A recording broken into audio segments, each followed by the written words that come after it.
안녕하세요. 책 읽어주는 수입니다. 오늘은 고전 명작 소설 키다리 아저씨를 일부 낭독해드리겠습니다. 고전 명작 소설 키다리 아저씨는 많은 사람들에게 알려진 명작입니다. 저자 진 웹스터의 독특한 유머 감각적인 표현들, 주인공 주디의 사랑을 통한 성장을 그린 소설입니다. 이 책은 주인공 주디의 정체성과 여정을 통한 편지 형식으로 쓰여진 책입니다. 주디는 숨은 후원자 키다리 아저씨에게 실망을 주지 않기 위해 아주 사랑스럽게 성장해 갑니다. 사랑스러운 주디에게 빠질 수밖에 없는 명작 소설 키다리 아저씨의 로맨스 속으로 들어가 보겠습니다.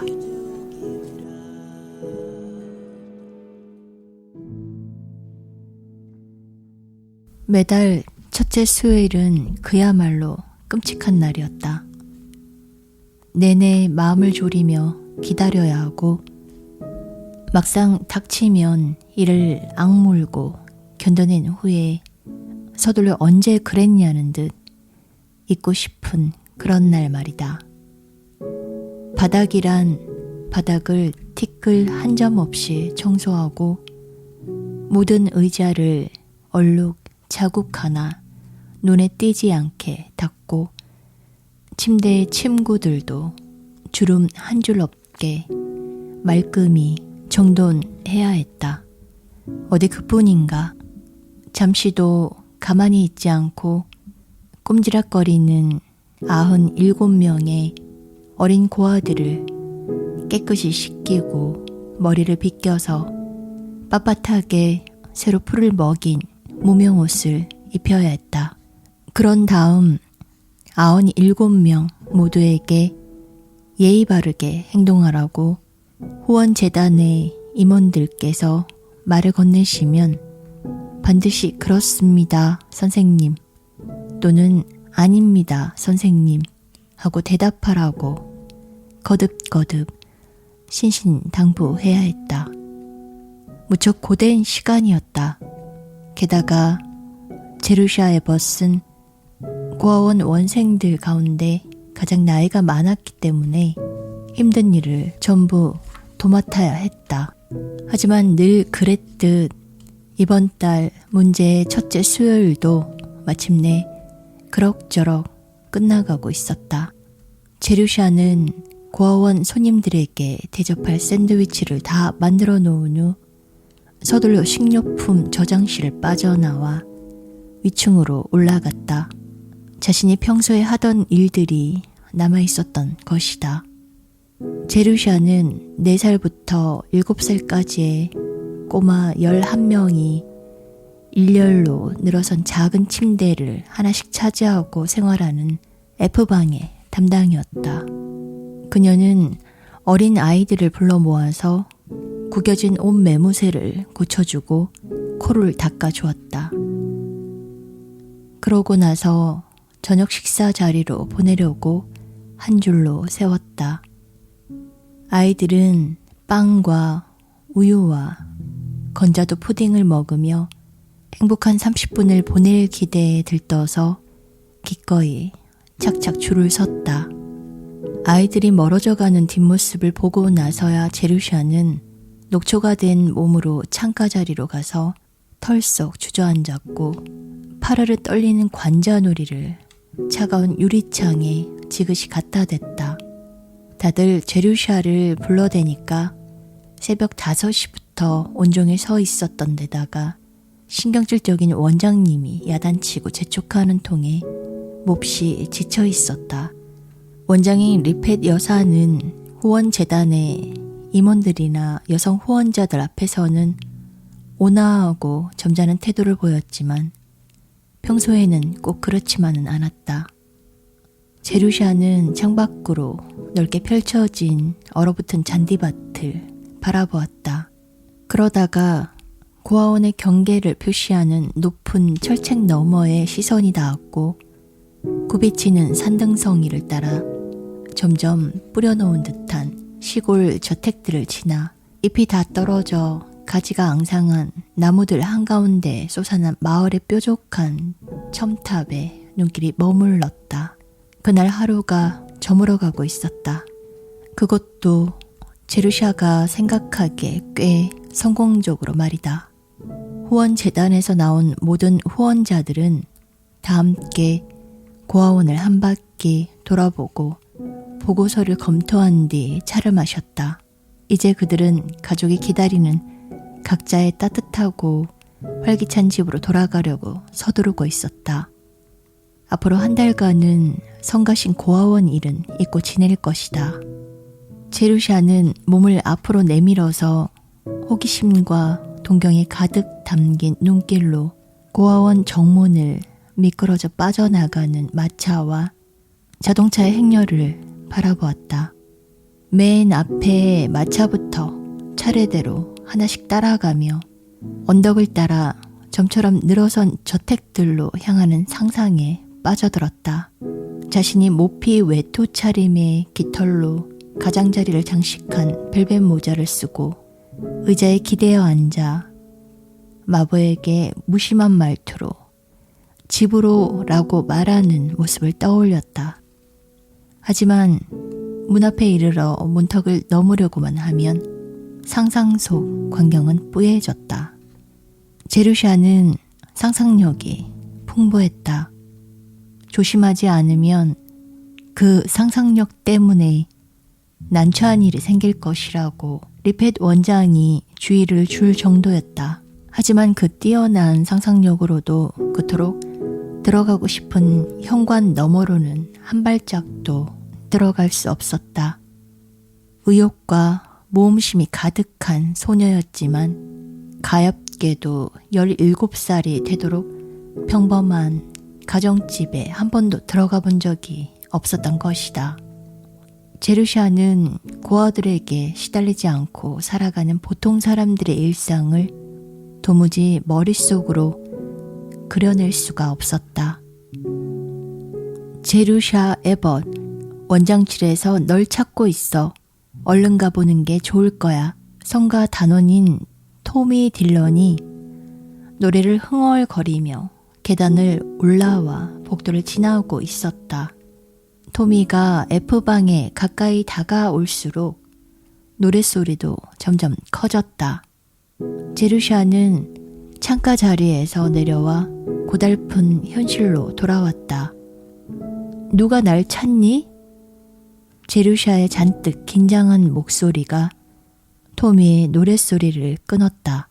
원장실에서 리펫 원장님이 아무래도 화나신 것 같아. 아멘. 토미가 찬송가 흉내를 내며 나직하게 읊조렸지만 일부러 약 올리는 것 같지는 않았다. 원생들 중에서 제일 얄미운 꼬마조차도 원장실로 불려가 화난 원장을 만날 위기에 처한 누나에게는 동정심이 일었다. 제루샤가 이따금 제 팔을 획 잡아당겨 코를 박박 문지르긴 했지만 토미는 제루샤를 좋아했다. 제루샤는 양미간의 주름을 두 줄 나란히 잡고서 자기가 뭘 잘못했는지 곰곰이 돌아보았다. 샌드위치가 너무 두꺼웠나? 땅콩 케이크에 껍데기가 들어갔나? 여성 후원자 중에 누군가가 수지 호선의 스타킹에 난 구멍을 봤나? 이런, 내가 담당한 F방의 철부지 아이 하나가 후원자님께 무례한 말을 한 걸까? 기다란 1층 복도는 불이 꺼져 캄캄했다. 제루샤가 아래층으로 내려왔을 때 이사 한 명이 늦게까지 남아 있었던지 열린 현관문 앞에서 차를 기다리며 서 있었다. 제루샤는 지나가면서 그의 키가 몹시 크다는 인상만 얼핏 받았다. 그가 대기하고 있던 자동차를 향해 손짓했다. 자동차가 정면에서 다가오자 눈부신 자동차 불빛에 그 사람의 그림자가 벽 위로 뚜렷이 드리워졌다. 다리와 팔이 점점 길쭉하게 뻗더니 복도 바닥에서부터 벽에 걸친 희한한 모양으로 늘어났다. 마치 아주 커다란 장님 거미가 비틀거리며 서 있는 모습 같았다. 근심으로 잔뜩 찡그려졌던 제루샤의 얼굴에 웃음이 번졌다. 제루샤는 타고난 성격이 명랑해서 별것 아닌 일에도 곧잘 즐거워했다. 후원재단의 사람들을 생각하면 줄곧 숨이 막힐 듯 답답했는데 그들에게서 이런 사소하지만 재미난 점을 발견한 것은 정말 의외의 수확이었다. 제루샤는 그 작은 사건으로 기분이 한결 좋아져서 원장실에 들어갔을 때 원장에게 미소를 지었다. 놀랍게도 원장 역시 꼭 미소라고 말할 수는 없지만 적어도 상당히 상냥한 얼굴로 맞았다. 후원자들에게 보여주던 것만큼이나 즐거운 표정이었다. 앉거라 제루샤, 해줄 말이 있다. 제루샤는 옆에 의자에 앉아 숨죽인 채 다음 말을 기다렸다. 자동차의 불빛이 창문을 비추며 지나가자 리펫 원장이 그 뒷모습을 흘끗 보았다. 방금 떠난 신사분을 보았니? 뒷모습만 봤어요.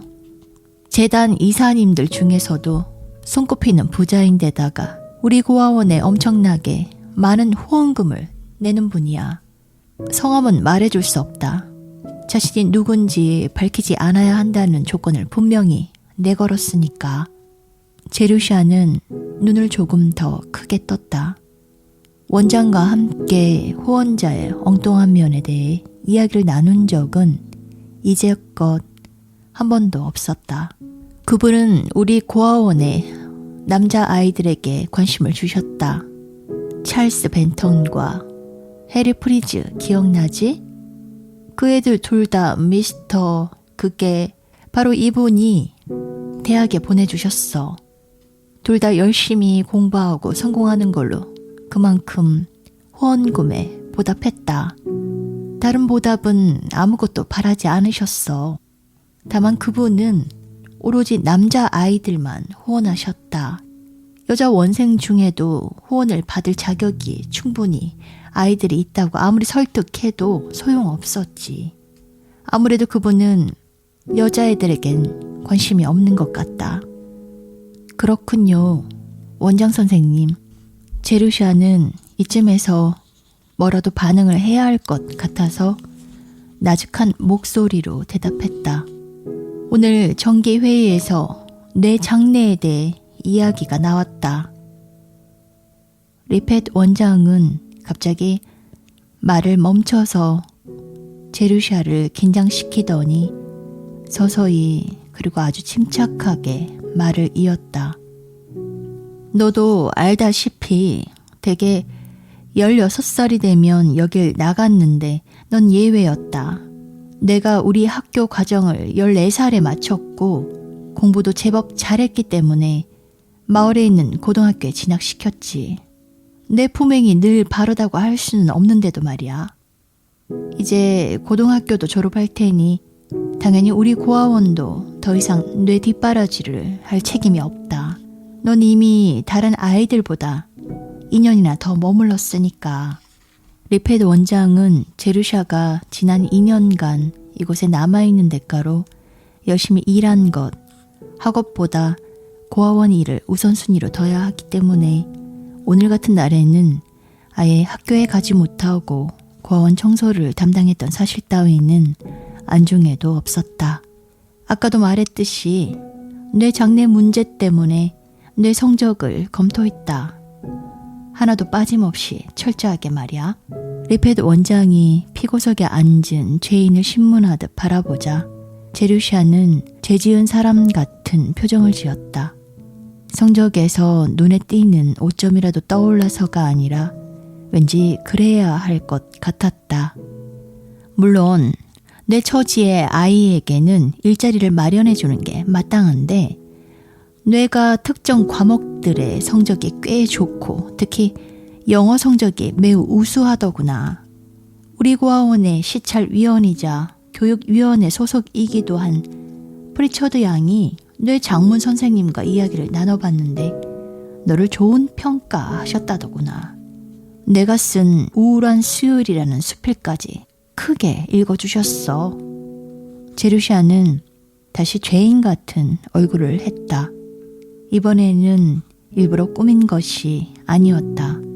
내가 봤을 때 넌 이제껏 많은 은혜를 베푼 고아원에 대해 감사한 마음을 갖기는커녕 웃음거리로 만들었더구나. 내용이 재미있었기에 천만 다행이었지. 안 그랬으면 넌 용서받지 못했을 거야. 하지만 내가 운이 좋았는지 미스터 그게 그러니까 방금 떠난 신사부는 엄청난 유머 감각을 지니신 모양이다. 그런 건방지기 짝이 없는 글을 보고 널 대학에 보내주겠다고 제안하시니 말이지. 대학에요? 제루샤의 눈이 휘둥그레졌다. 리펫 원장이 고개를 끄덕였다. 그분은 남아서 나와 몇 가지 조건들을 더 상의하셨다. 특이한 조건들이야. 확실히 그 신사부는 별난 구석이 있으신 것 같다. 내게 독창성이 있다고 굳게 믿으시는지 너를 교육시켜서 작가로 키울 계획을 하시더구나. 작가라고요? 제루샤는 순간 멍해져서 리펫 원장의 말을 그대로 따라하고만 있었다. 그게 그분이 원하는 조건이야. 앞으로 어떻게 될지는 두고 봐야겠지. 그분이 내게 많은 돈을 주실 게다. 용돈을 관리해 본 경험이 한 번도 없는 너에게는 지나칠 정도로 큰 액수야. 하지만 어찌나 상세하게 계획을 짜놓으셨는지 내 생각을 내비치기가 어렵더구나. 그러니 올 여름까지 이곳에서 지내면서 진학 준비를 하거라. 친절한 프리처드 양이 도와주실 거야. 기숙사비와 등록금은 대학으로 바로 지불되고 내게는 매달 35달러의 용돈이 4년간 전달된다. 그 정도면 다른 학생들과 비슷한 수준을 유지할 수 있어. 용돈은 그분의 개인 비서가 한 달에 한 번씩 전달할 텐데 너는 그에 대한 보답으로 한 달에 한 번 편지를 써야 한다. 용돈 감사하다거나 하는 말 말고 그런 말을 듣고 싶어 하시진 않을 테니까 공부를 잘하고 있는지 매일 어떻게 생활하고 있는지를 세세하게 쓰면 돼. 내게 부모님이 계시다면 그분들에게 보냈을 그런 편지 말이야. 편지 겉봉에 존 스미스 씨 앞이라고 써서 비서를 통해 전달하거라. 그분의 성함은 물론 존 스미스 씨가 아니지만 이름을 밝히고 싶어 하지 않으시니 넌 그냥 그분을 존 스미스 씨라고 생각하면 된다. 그분이 편지를 쓰라는 이유는 문장력을 기르는데 편지만 한 게 없다고 보시기 때문이야. 내게는 편지를 주고받을 가족이 없으니 이런 식으로라도 쓰라는 거지. 게다가 내가 성장해 가는 것도 지켜보고 싶으실 테고 그분은 절대 답장하거나 편지를 받았다는 표시도 하지 않으실 거야. 편지 쓰기도 질색이거니와 너 때문에 부담을 느끼고 싶지도 않으시니까 그럴 일은 없을 거라 믿지만 만약 퇴학을 당한다든지 하는 일이 생겨서 그분의 편지를 꼭 받아야 할 경우에는 비서인 그릭스 씨에게 편지를 쓰거라. 매달 편지를 쓰는 건 내가 무조건 해야 하는 의무다. 스미스 씨가 요구한 보답은 그것뿐이야. 그러니 빚을 갚는다고 생각하고 꼬박꼬박 편지를 보내드리거라. 편지의 말투는 공손하게 내가 교육을 잘 받고 있는 모습을 보여드리도록 해. 내 편지가 수령인이 존 그리어 고아원의 후원자님이라는 사실을 항상 명심하길 바란다. 제루시아는 간절한 눈빛으로 문을 바라보았다. 흥분으로 머릿속이 빙빙 돌았다. 리펫 원장의 지루한 설교에서 얼른 벗어나서 차분히 생각해보고 싶은 마음에 제루시아는 자리에서 일어나 슬쩍 뒤로 한 걸음 물러섰다. 리펫 원장은 그대로 멈춰 서라는 손짓을 했다. 모처럼 연설하기 좋은 기회를 놓칠 수는 없었다. 이렇게 드문 행운을 갖게 된 것에 고맙게 생각하고 있겠지? 너 같은 처지의 여자애들에게 이렇게 출세할 기회가 생기기는 좀처럼 쉽지 않은 일이야. 항상 명심해야 할 건 네, 원장 선생님 고맙습니다. 말씀 끝나셨으면 전 이만 돌아가서 프레디 퍼킨슨의 바지를 마저 기워야겠어요. 리펫 원장은 문을 닫고 나가는 제루샤의 뒷모습을 입을 떡 벌린 채로 바라보았다. 아직 채 끝나지 못한 말들이 허공을 맴돌았다. 제루샤 에번 양이 키다리 아저씨 스미스 씨에게 보내는 편지. 퍼거슨 기숙사 215호 9월 24일 고아를 대학에 보내주신 친절한 후원자님께 드디어 대학에 도착했습니다. 어제 4시간이나 기차를 타고 왔습니다. 무척 신났어요. 기차를 처음 타봤거든요. 대학은 정신을 차릴 수 없을 만큼 엄청나게 넓은 곳이네요. 방을 나설 때마다 길을 잃어요. 나중에 좀 적응이 되면 자세하게 쓰겠습니다. 학업에 대해서도요. 수업은 월요일 아침에 시작하는데 지금은 토요일 밤이라서요. 그래도 아저씨께 먼저 인사라도 드리고 싶어서 이렇게 편지를 씁니다. 누군지도 모르는 분께 편지를 쓰려니 기분이 이상해요. 하긴 제게는 편지 쓰기 자체가 어색한 일입니다. 편지라고는 태어나서 서너 번밖에 써본 적이 없으니까요. 그러니 제 편지가 모범 답안이 아니더라도 너그럽게 봐주셨으면 합니다. 어제 아침 고아원을 떠나기 전에 리펫 원장님과 매우 진지한 대화를 나누었습니다. 원장님은 제가 앞으로 살아가면서 어떻게 처신해야 할지, 특히 제게 이렇게 큰 은혜를 베풀어 주시는 친절한 신사분을 어떻게 대해야 하는지 말씀해 주셨습니다. 커다란 존경심을 가져야 한다고 하셨어요. 하지만 자신을 존 스미스라고 불러달라는 분에게 어떻게 커다란 존경심을 가질 수 있을까요? 어째서 조금이라도 개성 있는 이름을 고르지 않으셨어요? 꼭 제가 친애하는 말뚝씨나 그리운 옷걸이 씨에게 편지를 쓰는 것만 같습니다. 올여름 내내 아저씨에 대해 많은 생각을 했습니다. 이제껏 혼자 외롭게 살아온 저에게 관심을 주는 누군가가 있다고 생각하니 마치 잃어버렸던 가족을 찾은 것 같은 기분이 들어요. 이제 저도 어느 가족의 구성원이 된 것만 같아 마음이 아주 편안합니다. 그런데 아저씨를 떠올릴 때 제 상상력이 제대로 발휘되지 않는다는 사실은 말씀드려야겠습니다. 아저씨에 대해 제가 알고 있는 건 3가지 뿐이니까요. 1. 아저씨는 키가 크다. 2. 아저씨는 부자다. 3. 아저씨는 여자애들을 싫어한다. 아저씨를 여자애를 싫어하는 분이라고 불러야 하나 생각했는데 그건 제 자신을 모욕하는 일입니다. 부자 아저씨라고 부를까도 싶지만 그건 아저씨를 모욕하는 일입니다. 마치 아저씨에 관해서 중요한 점이 오로지 돈뿐인 것처럼 들리니까요. 게다가 부유함은 본질적인 특성도 아닙니다. 아저씨가 평생 부자로 살지 못할 수도 있어요. 아주 똑똑한 남자들이 월스트리트에서 파산하는 경우도 많잖아요. 하지만 아저씨 키는 틀림없이 앞으로도 계속 크겠죠. 그래서 저는 아저씨를 키다리 아저씨라고 부르겠습니다. 싫어하지 않으시면 좋겠어요. 또 이건 아저씨와 저만 아는 애칭이니까 리펫 원장님께는 비밀로 해요. 2분 후에 10시를 알리는 종이 울릴 거예요. 이곳의 일과는 종소리로 나뉩니다. 우리는 종소리에 따라 먹고 자고 공부해요. 이곳 분위기가 어찌나 활기찬지 내내 소방차를 끄는 말이 된 기분이에요. 아, 종이 울렸어요. 불을 꺼야 해요. 안녕히 주무세요.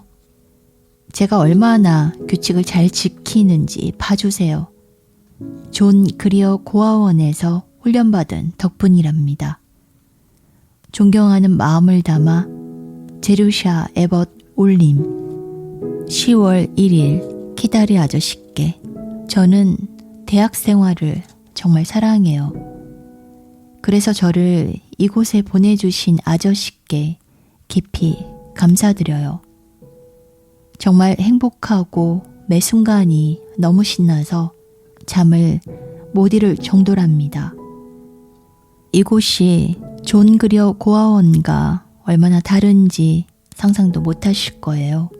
예전에는 세상에 이런 곳이 있는 줄도 몰랐는데 지금은 여자가 아니라서 이곳에 올 수 없는 사람들이 가여워요. 아저씨가 학생 때 다녔던 대학교도 이 정도로 멋지지 않았을걸요? 제 방은 높은 건물의 위쪽에 있어요. 새 병동을 짓기 전까지 전염병 환자들을 수용하던 병동이었다는데 같은 층에 저 말고도 여학생이 3명이 더 있습니다.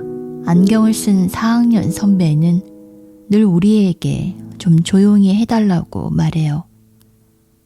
다른 2명은 저처럼 신입생으로 셀리 맥브라이드와 줄리아 러틀리지 펜들턴입니다.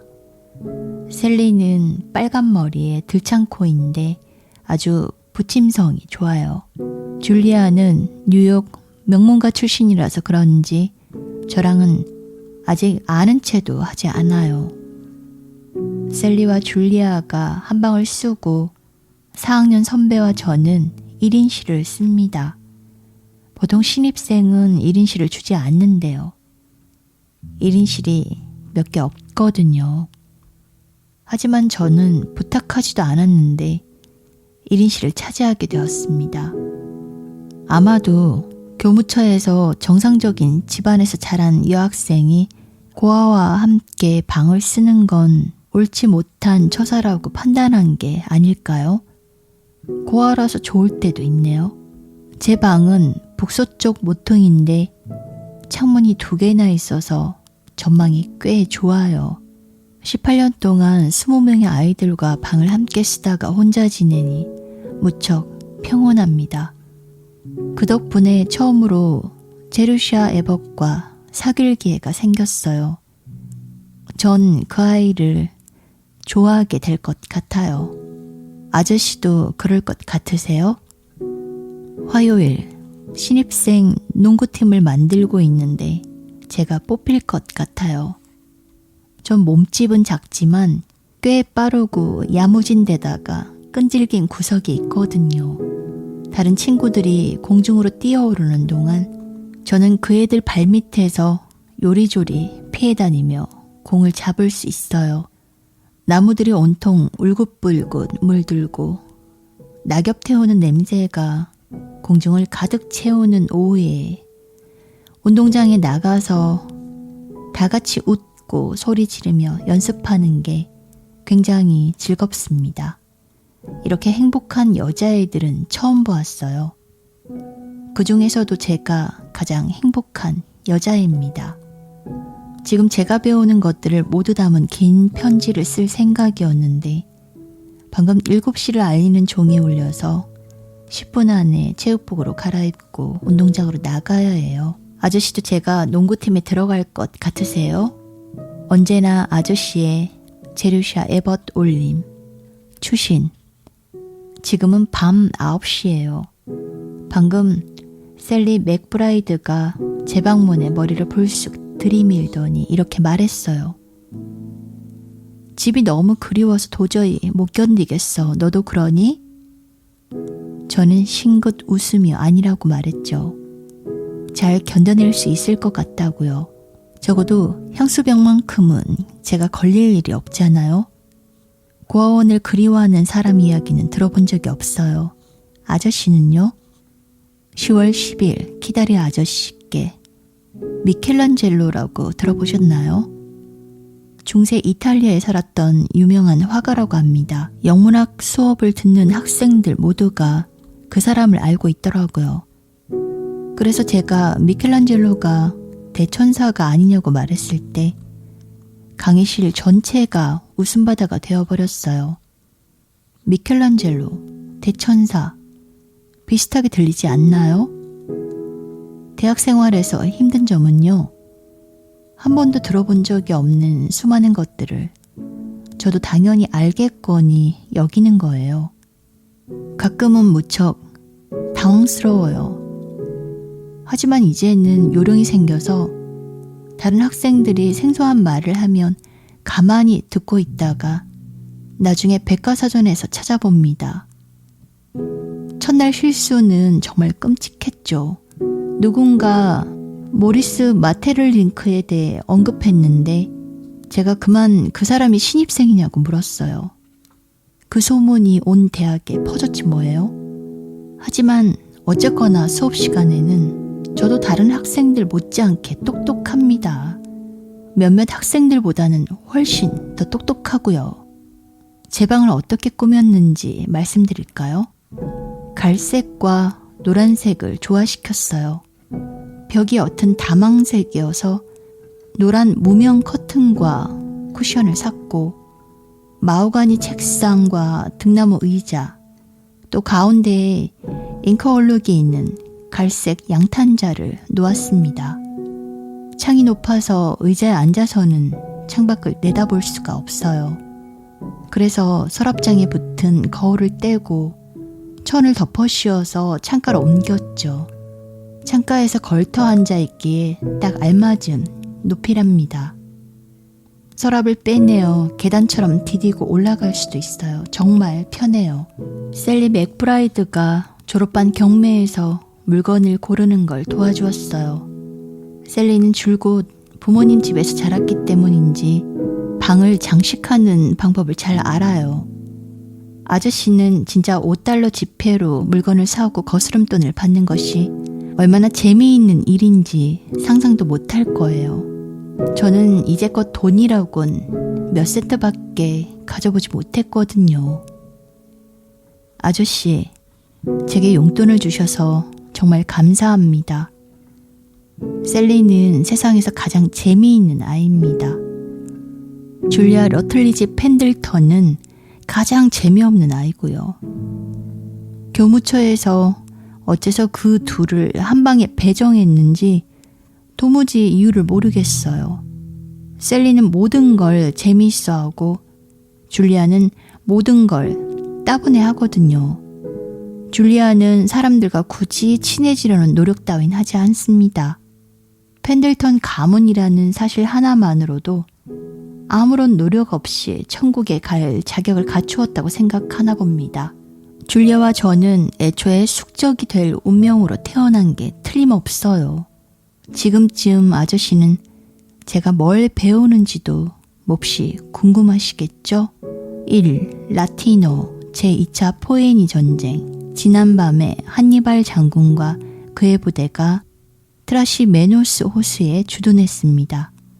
매복한 채 로마군을 덮칠 기회를 엿봤고 오늘 새벽 4시에 전투가 벌어졌습니다. 로마군은 지금 퇴각 중입니다. 2. 프랑스어 3총사 24쪽과 3군 불규칙 동사의 변화형을 배우고 있습니다. 3. 기하학 원기등을 마치고 원뿔에 들어갔습니다. 4. 영어 설명문을 공부합니다. 제 문체는 나날이 명확하고 간결해지고 있습니다. 5. 생리학 소학에 접어들었습니다. 다음 시간에는 담즙과 췌장에 대해 배울 거예요. 배움의 길을 걷고 있는 아저씨의 제루샤 에벗 올림. 추신. 아저씨는 술을 입에 대지도 않으셨으면 좋겠어요. 간에 몹시 해롭대요. 수요일 키다리 아저씨께. 제 이름을 바꿨어요. 학생 명부에는 여전히 제루샤로 쓰여 있지만 다른 곳에서는 주디로 불려요. 생애 첫 애칭을 스스로 짓다니 제가 참 안 됐죠? 주디도 딱히 제가 지은 건 아니에요.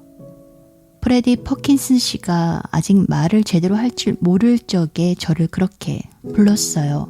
리펫 원장님이 아기 이름을 고를 때 좀 더 독창성을 발휘하시면 얼마나 좋을까요? 원장님은 성을 전화번호부에서 고르는데 첫 페이지에 에벗이 나와요. 이름은 그야말로 아무 데서나 찾으셨고요.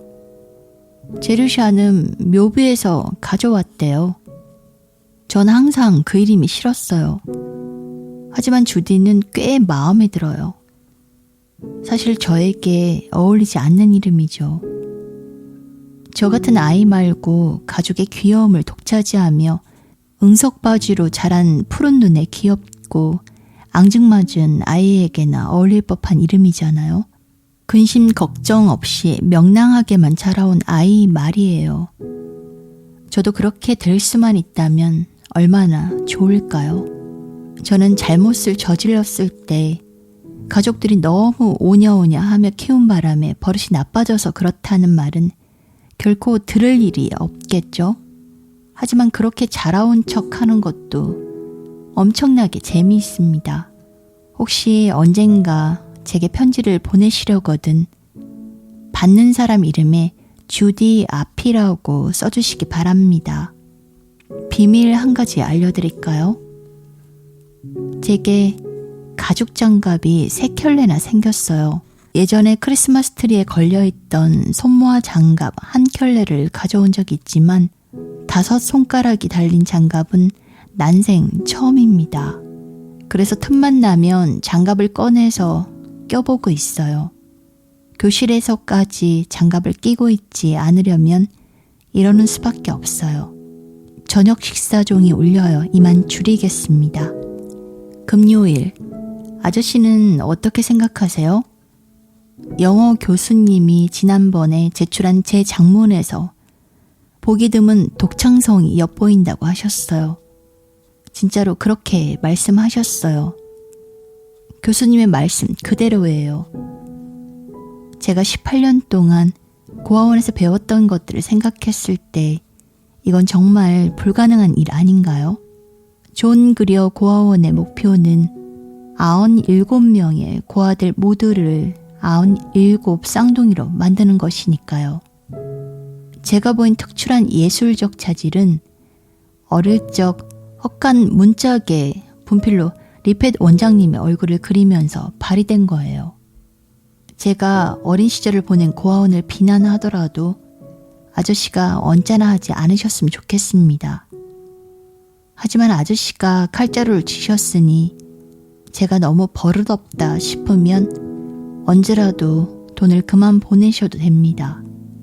이런 말씀을 드리는 게 무례한 행동인 줄 알지만 제게 예의범절을 기대하진 마세요. 고아원이 교양 있는 숙녀들을 길러내는 곳은 아니잖아요. 아저씨도 아시겠지만 대학에서 진짜 어려운 건 공부가 아닙니다. 노는 거예요.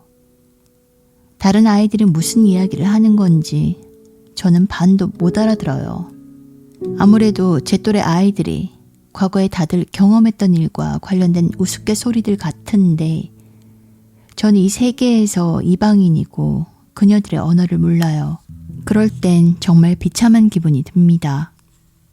지금까지 늘 그래왔어요. 고등학교 때는 여자아이들이 3355 모여서서 절 빤히 쳐다봤죠. 제가 남과 다른 이상한 아이라는 걸 다들 알았거든요.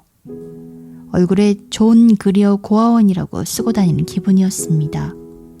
그러다가 을에 선심 쓰는 아이들 몇몇이 다가와 품위 있는 태도로 말을 걸곤 했죠. 저는 그 애들이 모두 다 미웠어요. 특히 선심 쓰는 척하는 애들이 제일 미웠습니다. 여기서는 아무도 제가 고아원에서 자란 줄 몰라요. 셀리 맥브라이드에게는 부모님이 모두 돌아가셨고 친절한 노 신사분이 대학에 보내주셨다고 했어요. 사실이잖아요. 저를 비겁한 아이로 여기실 게 두렵지만 전 정말 평범한 아이가 되고 싶거든요. 제가 다른 아이들과 같아질 수 없는 가장 큰 차이점이 바로 제 어린 시절에 드리워진 그 끔찍한 고아원의 기억입니다. 그 기억을 외면하고 지울 수만 있다면 저도 여느 아이들처럼 괜찮은 사람이 될 수 있을지도 모릅니다. 걔들은 근본적인 차이가 있다고는 생각하지 않으니까요. 아저씨는 어떻게 생각하세요? 아무튼 셀리 맥브라이드는 저를 좋아해요. 아저씨의 영원한 주디 에벗 올림. 토요일 아침 방금 편지를 다시 읽어보니 내용이 온통 침울하네요. 하지만 월요일 아침까지 제출해야 할 과제물이 산더미고 기하학 복습도 해야 하는 데다 심한 감기로 재채기까지 하고 있어서 그래요. 이해해 주실 거죠? 일요일. 어제 편지를 붙인다는 걸 깜빡했어요. 추신으로 몹시 화가 났던 일을 덧붙입니다. 오늘 아침 설교회에서 글쎄 주교님이 뭐라고 그랬는지 아세요? 성경에서 우리에게 해주신 가장 은혜로운 약속은 바로 가난한 자들이 항상 너희들과 함께 있느니라 라는 말씀입니다. 가난한 자들을 이 땅에 만드신 이유는 우리로 하여금 자비로운 마음을 갖게 하기 위함입니다. 잘 들어보세요. 가난한 사람들은 일종의 쓸모있는 가축이라는 거잖아요. 제가 이렇게 나무랄 데 없는 숙녀로 자랐기에 망정이지 안 그랬으면 예배가 끝나는 대로 강단으로 뛰어 올라가 주교님께 제 생각을 똑똑히 말했을 거예요. 10월 25일 키다리 아저씨께 제가 농구팀에 들어갔어요. 왼쪽 어깨에 생긴 멍을 아저씨께 보여드리고 싶네요. 파란색과 젓갈색이 섞인 멍 주위에 오렌지색 테두리가 있어요. 줄리아 펜들턴도 농구팀에 끼고 싶어 했지만 그 애는 못 들어왔죠. 만세. 저 참 못된 아이죠. 대학 생활이 갈수록 점점 더 마음에 듭니다. 친구들, 교수님들, 수업, 캠퍼스, 음식까지 전부 다 좋아요. 아이스크림이 일주일에 2번 나오고 옥수수 죽 따위는 한 번도 나온 적이 없답니다. 아저씨는 제 편지를 한 달에 한 번만 받겠다고 하셨죠? 그런데도 저는 사흘이 멀다 하고 아저씨께 편지를 보냈네요. 이 모든 새로운 모험들에 잔뜩 들떠서 누구에게라도 털어놓지 않고는 도저히 견딜 수가 없었어요.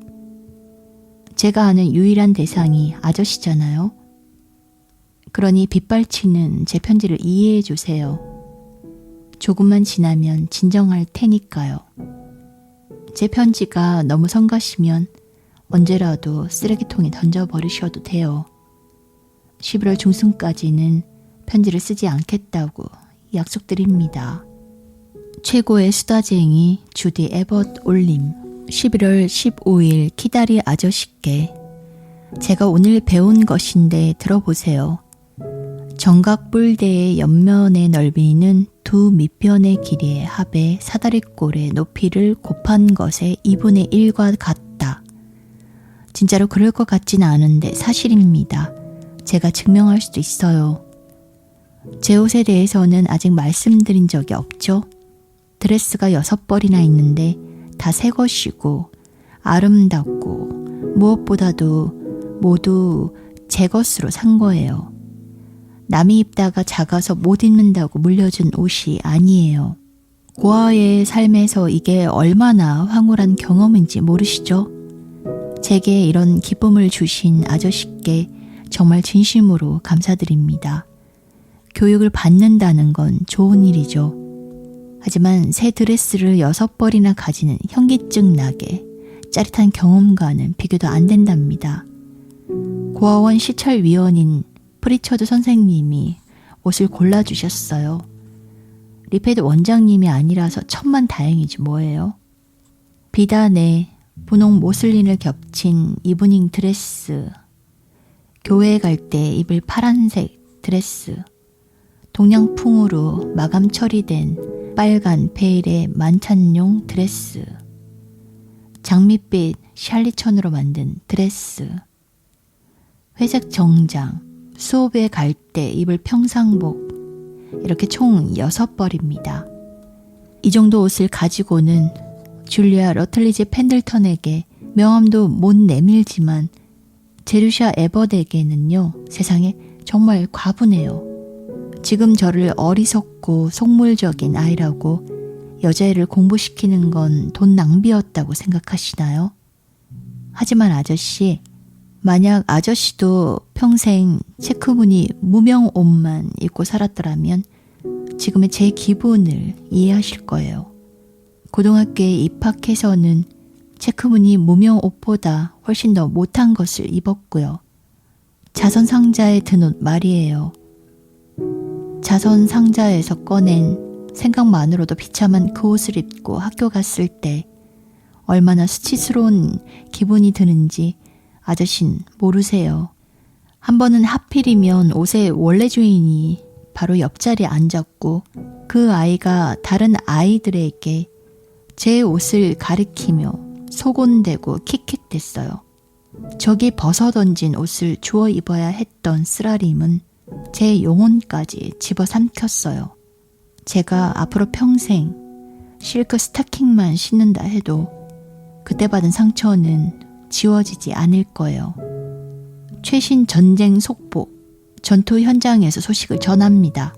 11월 13일 목요일 새벽 4시 하니발 장군이 로마군 전위 부대의 노선을 따라 카르타르 군사군을 이끌고 산을 넘어 카실리눔 평원으로 진입했습니다. 경무장은 누미디아군이 퀸투스 파비우스 막시무스의 보병대와 교전 중으로 2차례의 전투와 소규모 접전이 벌어졌습니다. 로마군은 수많은 사상자를 내고 퇴각했습니다. 전투 현장에서 아저씨의 특파원이 된 것을 영광으로 생각하는 제이 에벗 올림, 추신. 답장을 바라면 안 되는 줄 알지만 이것저것 질문해서 아저씨를 귀찮게 하지 말라는 주의도 받았지만 그래도 이것만 알려주세요, 아저씨. 나이가 아주 많으세요? 조금 많으세요? 완전히 대머리세요? 아니면 조금만 벗겨지셨나요? 아저씨의 모습을 그리는 건 기하게 정리를 이해하는 것만큼이나 어렵네요. 키가 크고 부자이면서 여자아이들을 싫어하는 남자이긴 하지만 당돌한 한 소녀에게만은 몹시 너그러운 아저씨는 어떻게 생기셨을까요? 답장을 기다릴게요. 12월 19일 기다릴 아저씨께. 결국 답변이 없으시네요. 하지만 이건 아주 중요한 일이에요. 아저씨 대머리세요? 아저씨의 모습을 꽤 정확하게 그려내고 있는 것 같아 몹시 뿌듯했는데 문득 머리 부분에 오니까 막막해요. 흰색인지 검은색인지 희끗희끗한지 아니면 혹시 머리카락이 하나도 없는지 어떻게 그려야 할지 도무지 갈피를 잡을 수가 없어요. 이게 제가 생각하는 아저씨의 모습입니다. 그러니까 문제는 말이에요. 머리카락을 좀 더 그려 넣을까요? 눈동자 색깔은 무엇인지 궁금하지 않으세요? 눈동자는 회색이고 눈썹은 현관 지붕처럼 툭 튀어나왔어요. 그리고 입꼬리는 아래로 처지고 입은 한일자로 담은 모양이에요. 있잖아요. 이제 알겠어요. 아저씨는 무뚝뚝하고 개팍한 노인이시군요. 예배 시간을 알리는 종이 울리네요. 밤 9시 45분 반드시 지켜야 할 규칙을 하나 만들었습니다.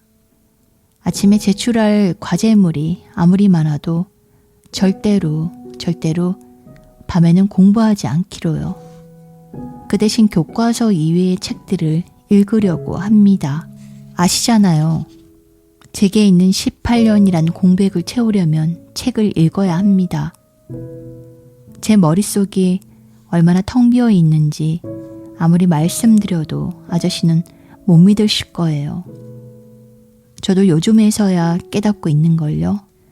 반듯한 가정에서 가족과 친구들과 어울리며 서재가 있는 환경에서 자란 애들은 자연스레 알고 있는데 저는 들어본 적조차 없는 것들이 많습니다. 예를 들면 이런 거예요. 저는 마더구스 이야기나 데이비드 카퍼필드, 아이바노, 신데렐라, 푸른 수염, 로빈스 크루소, 제인 에어, 이상한 나라의 앨리스, 러디어드 키플링의 시를 읽어본 적이 없습니다. 해니 8세가 몇 번 결혼했다든가 셸리가 시인인 것도 몰랐어요. 예전에는 사람이 원숭이였다거나 에덴 동산이라는 아름다운 신화도요. RLS는 로버트 루이스 스티븐슨의 약자고 조지 엘리엇이 여자인 줄도 몰랐죠. 모나리자를 본 적이 없고 셜록 홈즈도 금시초문입니다. 이젠 저도 이런 것들뿐만 아니라 다른 것들도 알지만 그래도 완전히 따라가려면 아직 한참이나 멀었답니다. 그래도 정말 재미있어요. 하루 종일 저녁이 오기를 기다리다가 드디어 밤이 되면 문에 공부 중이라고 쓰인 편말을 내걸고 근사한 빨간색 목욕 가운을 입고 털 슬리퍼를 신은 채 쿠션을 죄다 끌어모아 등에 받치고 침대에 앉습니다.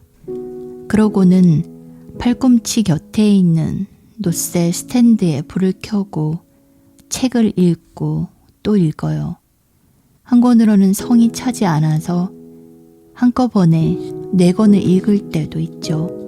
지금은 테니슨의 시와 허영의 시장, 키플링 단편 소설집, 그리고 웃지 마세요. 작은 아시들을 읽고 있습니다. 어린 시절에 작은 아시들을 읽지 않은 사람은 이 대학에서 저뿐이더라고요. 하지만 아무에게도 그 사실을 말하지 않았답니다. 희한한 애라고 낙인 찍힐 게 뻔해요. 전 그냥 잠자코 나가서 지난달 용돈에서 1달러 12센트를 써서 그 책을 샀죠. 다음에 누군가 라인피클 이야기를 꺼내면 저도 무슨 말인지 금방 알아들을 거예요. 10시종이 울리네요. 편지를 쓰는 동안 자꾸 방해를 받아서요. 토요일, 존경하는 선생님, 기하 과목에서 새로운 탐구를 하고 있음을 삼가 아뢰입니다. 지난 금요일 수업 시간에는 이전에 배우던 직육면체를 끝마치고 각불대로 접어들었습니다. 학문의 길은 멀고도 험합니다. 일요일, 다음 주부터 크리스마스 방학이 시작되니까 다들 짐을 싸느라 분주하네요. 덕분에 복도를 가득 메운 여행 가방 사이에 아슬아슬하게 비껴 지나다닙니다. 모두들 잔뜩 들떠서 공부가 머리에 들어오지 않는데요. 저도 이번 방학을 즐겁게 보낼 겁니다. 저 말고도 신입생 한 명이 집이 텍사스라서 학교에 남아있게 되었는데 함께 멀리 산책도 나가고 얼음이 얼면 스케이트도 타기로 했어요. 여전히 읽어야 할 책들이 많으니 3주 동안 도서관에서 책이나 실컷 읽어야겠어요. 이만 줄일게요, 아저씨. 아저씨도 저처럼 행복하시길 바랍니다. 아저씨의 영원한 주디. 추신, 답장 꼭 주세요. 쓰기 귀찮으시면 비서를 시켜 전보를 치셔도 돼요.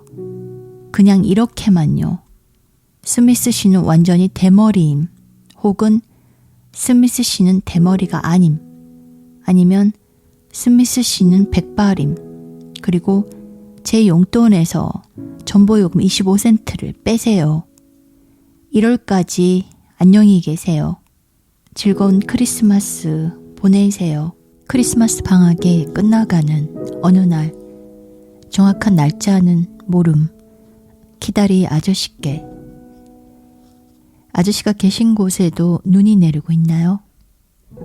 제 방 창밖으로 보이는 세상은 온통 부드럽게 주름진 하얀 천으로 덮였고 팝콘만큼 커다란 눈송이들이 하늘에서 내려오고 있습니다. 늦은 오후라서 태양이 더 차가운 보릿빛의 언덕 너머로 막 저물기 시작했어요.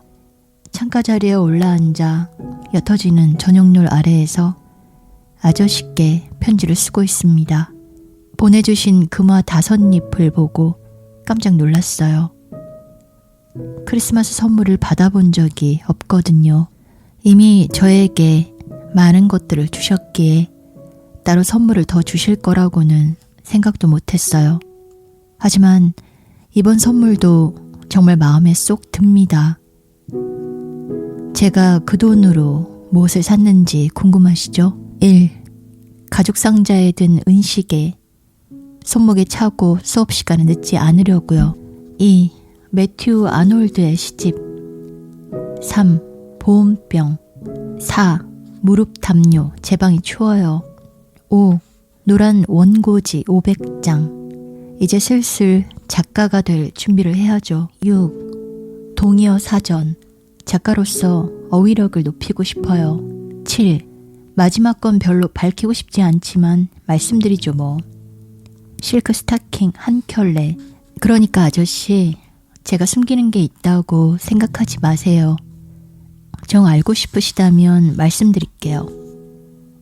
실크 스타킹을 산 이유는 사실 좀 유치해요. 줄리아 펜들턴이 기하학 공부를 하려 매일 밤 제 방에 와서는 침대 위에 다리를 꼬고 앉거든요. 실크 스타킹을 신고서요. 그러니 두고 보세요. 방학이 끝나고 줄리아가 기숙사로 돌아오면 저도 실크 스타킹을 신고 그의 방에 가서 침대에 다리를 꼬고 앉을 거예요. 저 정말 한심한 아이죠? 하지만 적어도 저는 정직해요. 제 고아원 기록을 보셨을 테니 제가 완벽하지 않다는 건 이미 알고 계시리라 생각합니다. 개괄하자면 저는 이 7가지 선물들에 몹시 감사하고 있습니다. 캘리포니아에 있는 내 가족이 보낸 선물이라는 상상에 빠져 있어요. 시계는 아빠가, 무릎 담요는 엄마가, 보온병은 이런 기후에서 제가 감기라도 걸릴까봐 늘 걱정하시는 할머니가, 노란 원고지는 어린 동생 해리가 보냈다고요. 언니 이사벨은 실크 스타킹을 주었고 수잔 숙모는 매튜 아놀드의 시집을, 해리 삼촌은 사전을 보냈지요. 삼촌은 원래 초콜릿을 주려고 하셨지만 제가 동의어 사전을 고집했거든요. 아저씨도 이 복작되는 가족의 일원이 되는데 반대하지 않으시죠? 자, 이제 저의 방학에 대해 말씀드려도 될까요? 아니면 아저씨는 제 학업 같은 것에만 관심이 있으신가요? 같은 것이라는 말에 담긴 미묘한 의미를 알아주시면 좋겠어요. 제가 최근에 배운 단어거든요. 집이 텍사스인 신입생은 레오노라 펜턴이에요. 전 그 애가 좋아요. 하지만 셀리 맥브라이드만큼은 아니지요. 그 어떤 누구도 셀리만큼 좋을 수는 없어요. 물론 아저씨는 빼고요. 언제나 제가 제일 좋아하는 사람은 아저씨랍니다. 아저씨는 제 가족 전부를 합한 분이니까요. 저와 레오노라와 2학년생 2명이 날씨가 좋은 날마다 산책을 나가서 학교 근처를 다 돌아보았어요. 짧은 치마와 니트 재킷 차림에 모자를 쓰고 하키스틱을 들고서 이것저것 걸리는 대로 세게치고 다녔죠. 6km나 떨어진 마을까지 걸어가서 여대생들이 저녁을 먹으러 주로 가는 식당에 간 적도 있어요. 구운 바닷가재를 먹고 후식으로 메이플 시럽을 뿌린 메밀 케이크를 먹었어요. 영양 만점의 가격도 저렴한 식사였어요. 얼마나 즐거웠는지요. 특히 제가요. 고아원과는 완전히 딴판이었거든요. 교정을 벗어날 때마다 탈옥수라도 된 듯한 기분이었어요. 그런데 저는 그런 기본들을 생각을 끝내기도 전에 말로 툭 내뱉어요. 무심코 비밀이 탄로날 뻔해서야 겨우 수습한 적이 한두 번이 아니에요. 제게는 속내를 모두 털어놓지 않는 것이 무척 힘들어요. 아마도 천성적으로 솔직한 성격인가 봐요. 들어줄 아저씨마저 안 계셨더라면 저는 잔뜩 폭발해 버렸을 거예요. 지난 금요일 저녁에는 당밀 사탕을 만들었습니다. 퍼거슨 기숙사의 사감 선생님이 방학에 기숙사에 남은 학생들을 위해 준비한 행사예요. 1학년생부터 4학년생까지 총 22명이 모여서 화기애애한 속에서 서로 도와가며 사탕을 만들었어요. 주방은 꽤 넓었고 돌로 장식한 벽에 구리 냄비와 주전자가 줄지어 걸렸는데 글쎄 제일 작은 냄비가 빨래 삶는 손만 했어요. 퍼거슨 기숙사에 사는 여학생이 400명이나 되니까 그럴 수밖에요. 흰 모자를 쓰고 흰 앞치마를 두른 주방장 아저씨가 어디서 그 많은 걸 구했는지 모자와 앞치마를 22개나 가져오셨지 뭐예요. 그래서 우리도 모두 요리사 차림을 했답니다. 사탕 만들기는 정말 재미있었어요. 맛은 그저 그랬지만요. 마침내 사탕이 완성될 무렵에는 우리 몸이며 주방이며 문손잡이까지 온통 끈적거렸어요. 우리는 모자와 앞치마를 그대로 두른 채 각자 큰 포크나 숟가락 또는 프라이팬을 들고 줄지어 교무실로 행진했답니다. 교수님과 선생님 대여섯 분이 조용히 저녁 시간을 보내고 계셨어요. 우리는 교가를 부른 후 당밀 사탕을 대접했습니다. 그분들은 정중하게 사탕을 받으셨지만 어쩐지 미심쩍은 표정이 역력했죠. 당밀 사탕 덩어리를 입에 물고 끈적거려서 아무 말도 못하는 그분들을 뒤로하고 교무실을 나왔어요. 아저씨, 제 경험이 하루가 다르게 쌓여가는 게 보이세요? 아무래도 제가 작가 대신 화가가 되어야 할 것 같지 않나요? 이틀 후면 방학이 끝나요.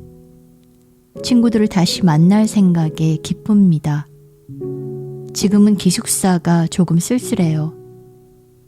400명이 있던 곳에 9명만 남아 제잘거리고 있으니까요. 편지를 11장이나 썼네요.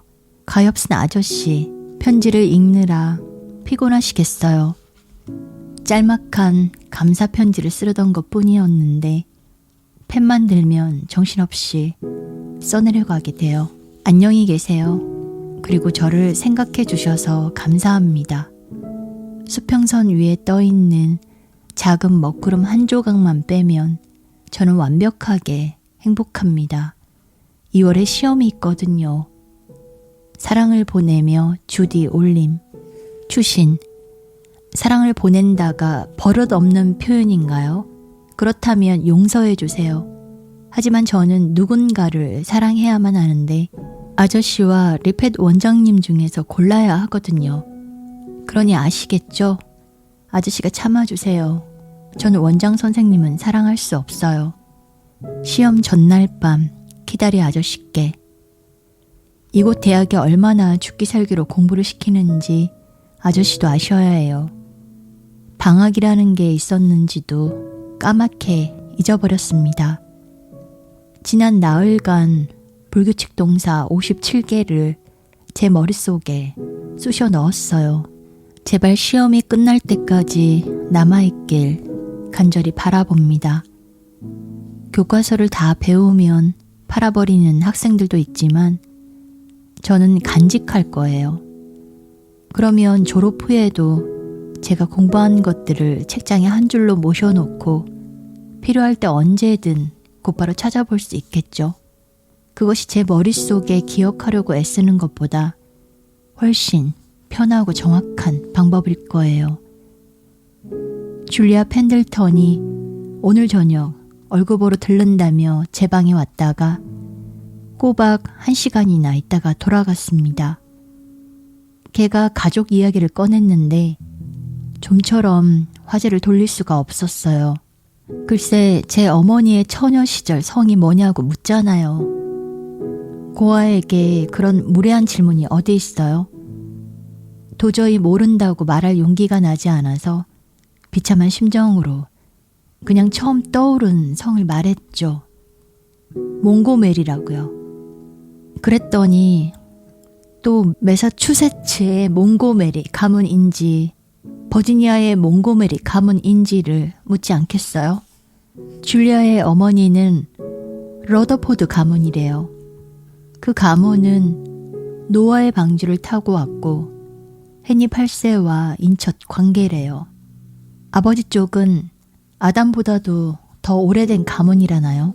줄리안의 족보 맨 위에는 필시 아주 부드러운 털과 유난히 꼬리가 긴 혈통 좋은 원숭이가 자리 잡고 있을 거예요.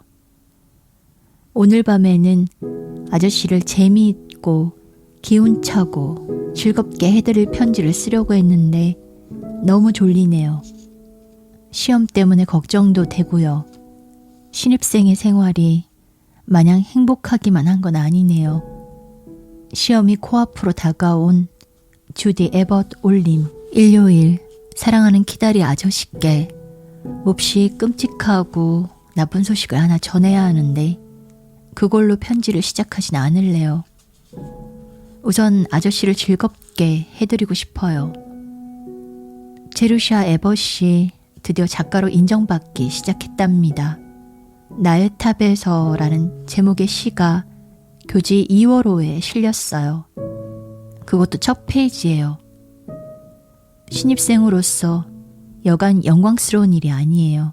어젯밤 예배를 마치고 나오는데 영어 교수님이 절 불러 세우시더니 지나치게 긴 6번째 행만 빼고는 매력적인 작품이라고 칭찬해 주셨어요.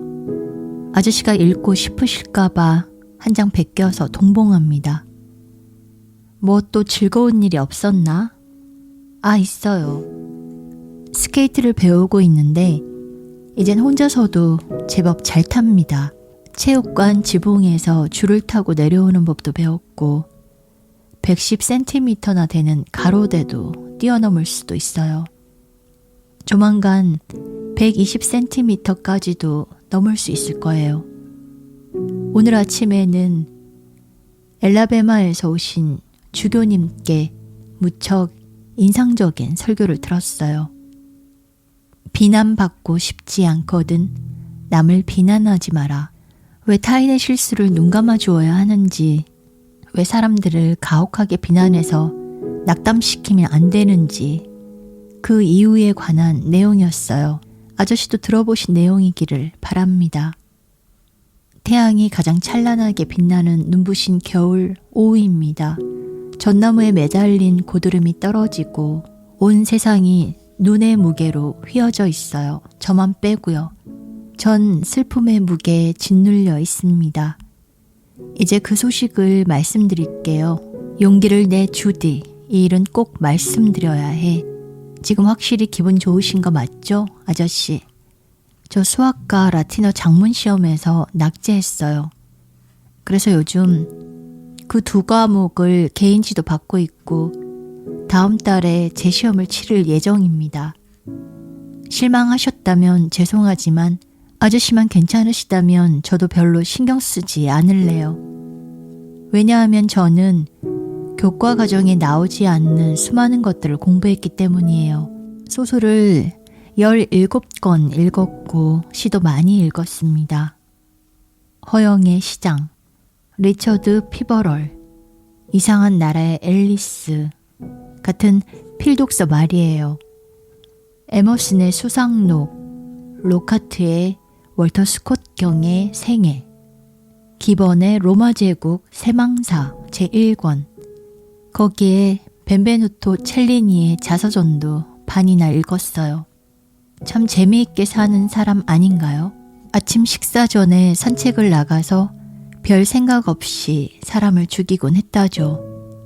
아저씨, 이만하면 제가 라틴어 공부에만 매달리는 것보다 훨씬 더 많은 것을 공부했다는 걸 알아주시겠죠? 다시는 낙제하지 않겠다고 약속드릴 테니 이번 한 번은 용서해 주실 거죠? 슬픔에 잠겨있는 주디 올림, 키다리 아저씨께 편지를 쓰려고 마음먹었던 날이 보름이나 남았는데 오늘 밤은 쓸쓸해서 편지를 한 장 더 씁니다. 밖에 폭풍우가 거세게 몰아치고 있어요. 캠퍼스의 불빛이 모두 꺼졌는데도 블랙커피를 마셔서인지 잠이 오지 않습니다. 오늘 저녁에 셀리와 줄리아와 레오노라 팬턴과 함께 저녁 식사 파티를 했습니다. 정어리와 구운 머핀, 샐러드, 퍼지에 커피를 먹었어요. 줄리아는 즐거웠다는 말만 하고 가버렸지만 셀리는 남아서 설거지를 도와주었어요. 오늘 밤은 라틴어를 공부하며 아주 유익하게 보낼 수 있었는데 제가 라틴어 공부에 별로 열의가 없긴 한가 봐요. 리비우스의 글과 키케로의 노년의 관하여를 마쳤고 이제 우정의 관하여를 들어갈 차례예요. 아주 잠깐만 제 할머니인 척 해주실래요? 셀리는 할머니가 한 분, 줄리아와 레오노라는 각각 2분씩이나 계신데요. 그 애들이 오늘 밤 열을 올려가며 자기 할머니들을 자랑하는데 제게도 할머니가 있었으면 좋겠다는 생각뿐이었어요. 꽤 괜찮은 관계 같더라고요. 그러니까 아저씨가 반대하지 않으신다면 어제 시내에 나갔다가 보랏빛 리본으로 장식한 아주 예쁜 레이스 모자를 봤는데 그걸 할머니의 83번째 생신 선물로 보내드릴게요. 예배당 종탑의 시계가 12시를 알리고 있어요. 결국에는 잠이 오겠죠? 안녕히 주무세요, 할머니. 할머니를 무지무지 사랑해요. 주디 올림. 3월의 중간날 키다리 아저씨께 지금 라틴어 장문을 공부하고 있습니다. 여태 내내 공부했고 앞으로도 계속할 거예요. 제 시험이 다음 주 화요일 7교시에 있거든요. 통과하거나 끝장이겠죠. 그러니 다음 편지에서 저는 제 시험에서 벗어나 온전히 행복한 상태이거나 산산조각이 나 있을 거예요. 제 시험이 끝나면 제대로 된 편지를 쓰겠습니다. 오늘 밤에는 라틴어 탈격, 독립어고와 씨름해야 해요. 눈코 뜰 새 없이 바쁜 주디 에벗 올림. 3월 26일 키다리 스미스 씨 귀하. 귀하께서는 제 질문에 한 번도 대답을 주지 않으십니다. 귀하는 제가 뭘 하든지 조금도 관심을 비추지 않으십니다. 귀하는 아마도 고약한 후원자님들 중에서도 가장 고약한 분이실 겁니다. 귀하께서 저를 교육시키는 이유는 제게 눈꼽만큼이라도 관심이 있어서가 아니라 의무감 때문이겠죠. 귀하에 대해서 전 아무것도 모릅니다. 귀하의 이름조차도 모르지요. 물건에게 쓰는 것 같아서 도저히 편지 쓸 맛이 안 납니다. 귀하께서는 제 편지를 읽지도 않고 쓰레기통으로 던져버리는 게 분명합니다. 이제부터는 학업 관련 편지만 쓰겠습니다. 라틴어와 수학 재시험은 지난주에 치렀습니다. 모두 통과해서 재시험에서 자유의 몸이 되었습니다. 귀하의 성실한 제루샤 에벗 올림.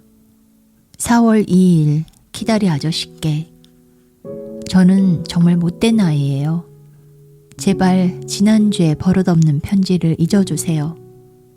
그날 밤 너무나 외롭고 비참한 심정이 든 데다가 목까지 아팠거든요.